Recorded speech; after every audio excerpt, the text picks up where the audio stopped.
Wait, what? James Cameron గారు SSMB-29 first look launch చేస్తున్నారా? Wow! What a news man. మన Indian movie కోసం ఒక హాలీవుడ్ డైరెక్టర్ మన ఫస్ట్ లుక్ లాంచ్ చేస్తున్నారంటే it's a great moment and proud moment కూడా. And Rajamouli గారికి ఆయన పెద్ద fan James Cameron.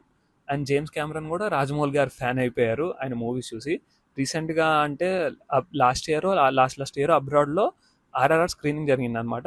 RRR screening Oscars అప్పుడో తెలియదు కానీ జేమ్స్ కెమెరన్ గారు రాజమౌళి గారిని కలిసి ఆర్ఆర్ఆర్ గురించి ఒక 10 minutes మాట్లాడారంట, దాని డీటెయిలింగ్ గురించి. అప్పుడే ఆయన పెద్ద ఫ్యాన్ అయిపోయారు. సో ఇప్పుడు మళ్ళీ అవతార్ 3 వస్తాం డిసెంబర్లో. సో దాని మూవీ ప్రమోషన్స్ ప్రకారంగా జేమ్స్ కెమెరన్ నవంబర్లో ఇండియా వస్తున్నారు. సో ఆ ప్రమోషన్స్ టైంలో ఈ టీం ఆ ఫస్ట్ లుక్ లాంచ్ ప్రోగ్రామ్ ఉందో అట్లా ప్లాన్ చేసుకుంటున్నట్టున్నారు. సో నవంబర్లో SSMB-29 ఫస్ట్ లుక్ వస్తుందని చెప్పారు కదా రాజమౌళి గారు. సో అప్పుడే రిలీజ్ చేస్తారు అనుకుంటే ఇది ఆయన చేత. So anyway, it's great news man మన ఇండియాకి. ఒక హాలీవుడ్ డైరెక్టర్ వచ్చి మన Indian movie first look launch చేస్తున్నారంటే it's great news. So will see.